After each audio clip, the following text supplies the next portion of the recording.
North America is home to massive countries like Canada and the United States, but hidden in a tiny corner just 25 kilometers off the coast of Newfoundland is a strange geographical ghost. These are the islands of St. Pierre and Miquelon. They are the last remnants of a colossal colonial empire that once stretched from the Arctic to the Gulf of Mexico. Today, while the rest of the continent speaks English or Spanish, these 6,000 citizens speak French, use the euro, and drive on European standard roads. The paradox isn't just that they exist. It's that in 1763, France made a conscious choice to give up nearly 10 million square kilometers of Canadian territory, but fought to keep these two fogbound rocks. Why did an empire trade a continent for a few acres of salt and stone? To understand why France stayed, we have to look at the water.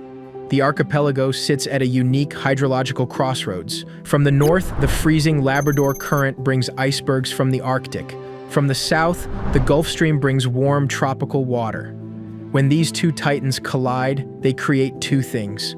First, an impenetrable fog that can linger for weeks, turning the islands into a graveyard for hundreds of ships. But second, they churn up nutrients from the ocean floor, creating one of the richest biomass zones on Earth, the Grand Banks. In the 1500s, these waters were teeming with so much cod that it was considered as good as currency in Catholic Europe. Geologically, these islands are estranged siblings of Newfoundland. Hundreds of millions of years ago, they were part of a microcontinent near ancient Africa.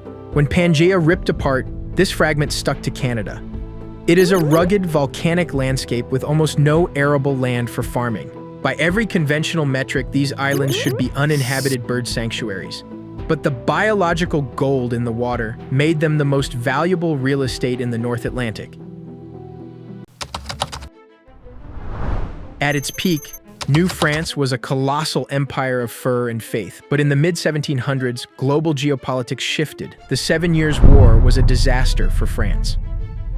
When it came time to negotiate the Treaty of Paris in 1763, France faced a humiliating choice.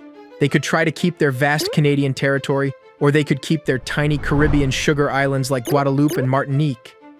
Sugar was incredibly lucrative, while Canada was famously dismissed by the French philosopher Voltaire as nothing more than a few acres of snow. France chose the sugar. But they had one non-negotiable demand. They needed a foothold to support their fishing fleets. The British agreed to let France keep St. Pierre and Miquelon, provided they never fortified them. No cannons, no walls, no armies.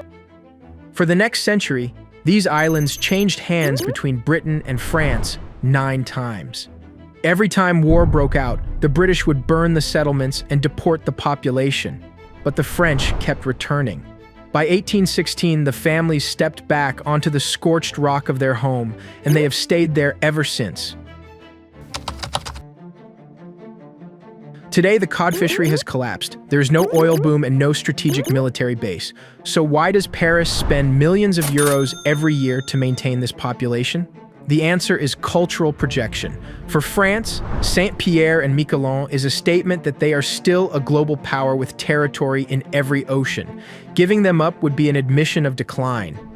But this pride led to one of the strangest borders in the world. In 1992, an international court settled a heated dispute between France and Canada over maritime rights. The result was the Keyhole.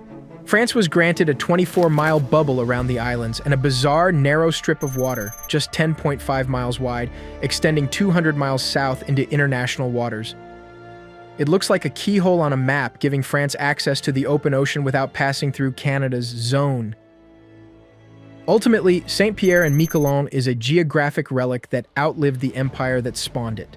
It's a piece of Europe that culturally refuses to be North American. It's a reminder that the value of land is rarely about its size, but about the history we refuse to let go.